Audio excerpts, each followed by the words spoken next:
अस्सलामुअलैकुम, मैं हूं इरफान समोर। दोस्तों, इमरान खान साहब पर हाथ डालने वालों को यह हाथ डालना महंगा पड़ गया है। उन्हें शायद पता नहीं था या किसी ने उन्हें बताया नहीं कि इमरान खान साहब एक आलमी शोहरत याफ्ता लीडर हैं, वर्ल्ड फेमस लीडर हैं। पूरी दुनिया उनकी फैन है, पूरी दुनिया के बड़े बड़े लीडरान उनके फैन हैं। उनके दोस्त कौन हैं, किस किस मुल्क में हैं, कौन उनका क्लास फेलो है, कौन उनके लिए खड़ा हो सकता है, कहां से आवाज आ सकती है उनके लिए, कहां से प्रेशर आ सकता है, वो शायद फैसला साजों ने सोचा नहीं था। बगैर सोचे समझे एक पूरी उम्मत मुस्लिमा के रहनुमा के खिलाफ इतना बड़ा फैसला दे दिया और यह भी नहीं सोचा कि पूरी इस्लामिक वर्ल्ड से क्या रिएक्शन आएगा।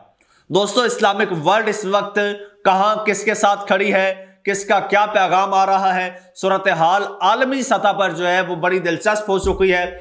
एक एक चीज आपको मैं बताऊंगा दोस्तों, खबरें इंतहाई हैरानकुन और चौंका देने वाली हैं जो आपके साथ शेयर करनी है। लेकिन उससे पहले आपको एक और बात बताना बहुत जरूरी है। आपका इस वक्त का जो मीडिया है, जो न्यूज चैनल्स हैं, जो आपके टीवी चैनल्स हैं, ये मुकम्मल तौर पर कंट्रोल्ड हैं। और आप देखें सुबह से लेकर शाम तक क्या खबरें चलती रही इमरान खान साहब के बारे में, किस तरह का प्रोपेगेंडा किया जाता रहा। दूसरी जानिब ये बारीक वारदातें डालते रहे, बल्कि गुज़श्ता कई माह से वारदातें डाल रहे हैं। और मैं अल्हम्दुलिल्लाह अपने इस चैनल के जरिए, छोटे से चैनल के जरिए, इनकी बड़ी बड़ी वारदातों को एक्सपोज कर रहा हूं और इंशाअल्लाह इसी तरह से एक्सपोज करता रहूंगा, आपके साथ शेयर करता रहूंगा। आपसे भी एक गुजारिश करना चाहूंगा कि आप इस चैनल को सब्सक्राइब कर लीजिए, बेल आइकन पर क्लिक कर दीजिए ताकि आप भी मेरी इस कम्युनिटी का हिस्सा बन जाएं। जितने ज्यादा सब्सक्राइबर्स होंगे, आप जितने ज्यादा लोग मेरे साथ जुड़ेंगे, हमारी आवाज इंशाअल्लाह उतनी तवाना होगी और उतनी तवानाई और उतनी एनर्जी के साथ हम इन वारदातों को एक्सपोज कर सकेंगे। दोस्तों, इमरान खान साहब को कौन नहीं जानता, इमरान खान साहब कौन हैं, किस पाए के लीडर हैं। लेकिन फैसला साजों ने फैसला करने से पहले, कोई भी पॉलिसी बनाने से पहले यह नहीं सोचा था कि हम किस से पंगा ले रहे हैं। अमेरिका की ईमा पर, अमेरिका की पॉलिसी पर, अमेरिका के ऑर्डर पर चलते हुए अपने ही मुल्क में यह क्या कुछ कर डाला और यह इसका इनको अंदाजा नहीं था। अभी तो शुक्र करें, अभी तो शुक्र मनाएं कि इमरान खान साहब को एक झूठे और एक आप कह लें कि वन साइडेड तरीके से एक गलत ट्रायल के तहत सजा सुनाई गई। अगर यह सजा हकीकी होती फिर सोचें क्या होता। अभी तो ये जो सजा हुई है, पहले दोस्तों आपको यह बता दूं कि ये जो इमरान खान साहब के खिलाफ फैसला आया, ये टोटली वन साइडेड फैसला था और इस फैसले को तो किसी ने कबूल नहीं किया। मेरी कल सारा दिन सियासी और स्पेशली कानूनी माहिरीन से गुफ्तगू होती रही, बात होती रही। मैंने डिफरेंट लॉयर्स से बात की, मैंने आईनी माहिरीन से बात की, उनसे राय ली। मैंने टीवी चैनल्स पर बैठने वाले वकला से, माहिरीन कानून से जो है उनके दलाइल सुने, उनकी गुफ्तगू सुनी। हर एक कानूनी माहिर का ये एक ही नुक्ता था, एक ही नुक्ते पर मुत्तफिक था कि ये जो फैसला है ये हवा में उड़ जाएगा, ये 10 साल की कैद बरकरार नहीं रहेगी। लेकिन एक झलक मैं आपको दिखाना चाहता हूं। जब जब पाकिस्तान के सियासी लीडरान गिरफ्तार हुए तो आलमी दुनिया का क्या रिएक्शन आया, आलमी दुनिया ने क्या किरदार अदा किया और अब इमरान खान साहब के लिए कौन कौन से मुल्क क्या किरदार अदा करने जा रहे हैं।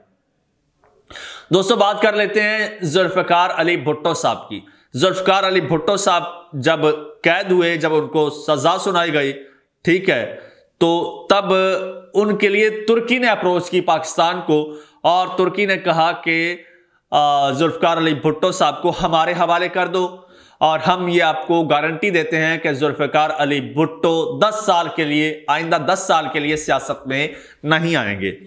अच्छा, जब ये बात जुल्फिकार अली भुट्टो साहब तक पहुंची कि तुर्की ये जो है ये मुआहदा कर रहा है या ये ऑफर करा रहा है, तो जुल्फिकार अली भुट्टो ने फौरन ये ऑफर रिजेक्ट कर दी। जुल्फिकार अली भुट्टो ने कहा कि मुझे इस किस्म की कोई रिहाई नहीं चाहिए, मैं कोई डील नहीं करूंगा, मैं कोई एनआरओ नहीं लूंगा। उसके बाद फिर जुल्फिकार अली भुट्टो साहब जो है वो तख्तादार पे लटक गए, लेकिन अपनी खुददारी पर सौदा नहीं किया, कोई समझौता नहीं किया।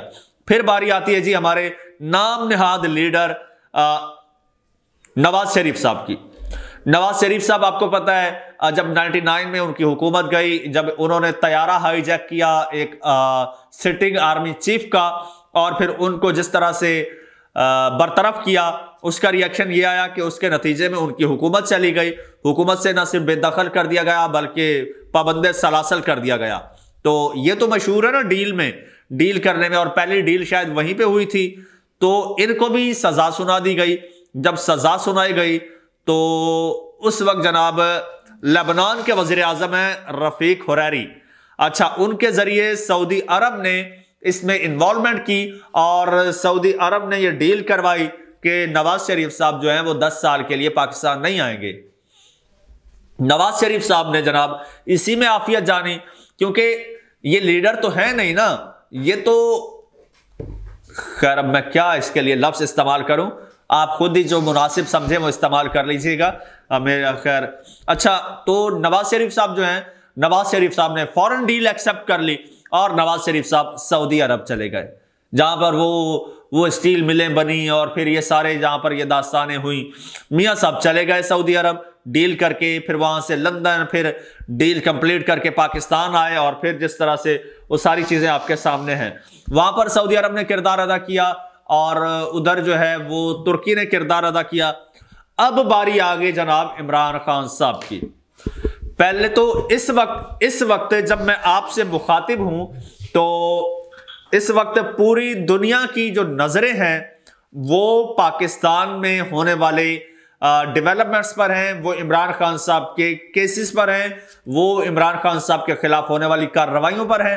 पूरी दुनिया को पता है कि इस वक्त इमरान खान साहब को जिस तरह से सजा हुई है, एक पॉलिटिकल केस में सजा सुनाई गई है। तो एक तो इस वक्त दुनिया ये देख रही है कि अब अगला स्टेप क्या होता है, क्योंकि अभी तो ये इनिशियल स्टेज है ना, अभी इनिशियल स्टेज है, वरना सऊदी अरब, तुर्की और जो यूएई के जो हैं वजीर आजम, वो आपको पता है इमरान खान साहब के क्लासमेट हैं।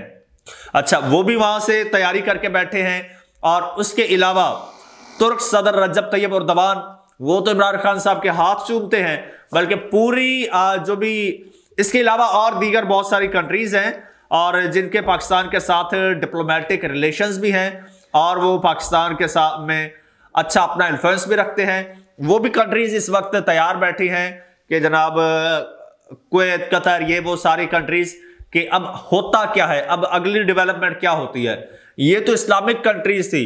इसके अलावा अगर बात की जाए रशिया की, चाइना की, चाइना समझता है, चाइना खासकर इमरान खान साहब की ये जो होने वाली उनके खिलाफ सजा है, इसको लेकर सबसे ज्यादा कंसर्न जो है वो इस वक्त चाइना है, क्योंकि इमरान खान साहब के दौरे हुकूमत में सी पैक पर सबसे ज्यादा काम हुआ और सी पैक को जो सबूताज करना चाहते थे, अब चूंकि पाकिस्तान में वो आने की कोशिश कर रहे हैं तो ये चाइना का कंसर्न है।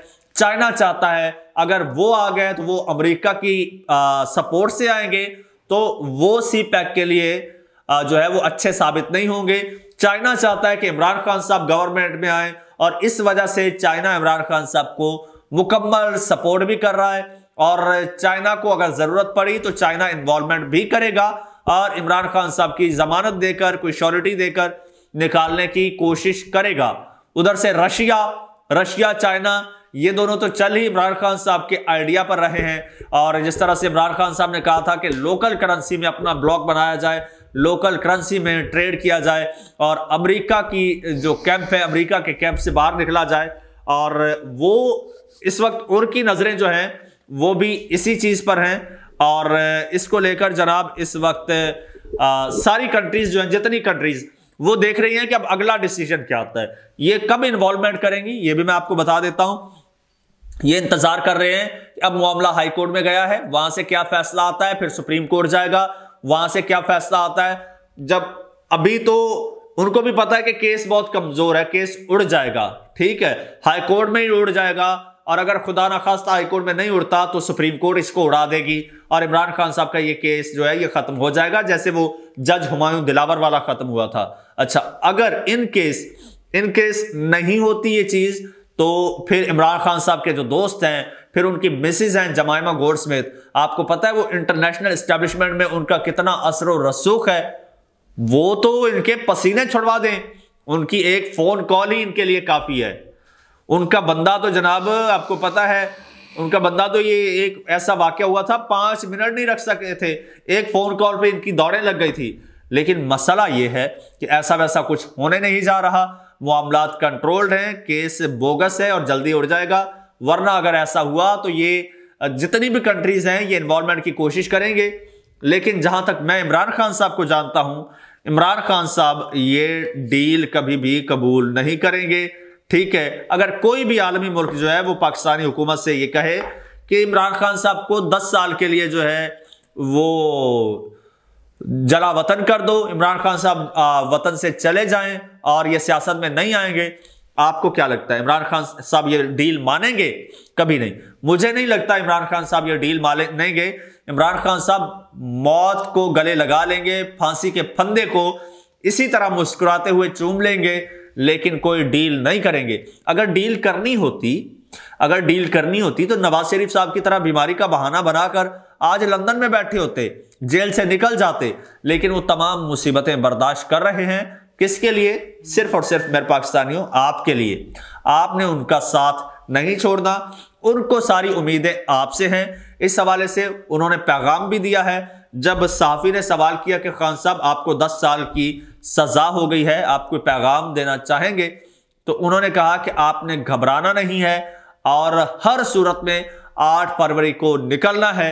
आप 8 फरवरी को निकलेंगे और वोट देंगे, तभी मैं 9 फरवरी को निकल सकूंगा। दोस्तों, कमेंट सेक्शन में अपनी राय का इजहार कीजिएगा, चैनल को सब्सक्राइब कर लीजिए, बेल आइकन पर क्लिक कर दीजिए और मुझे इजाजत दीजिए। अल्लाह हाफिज।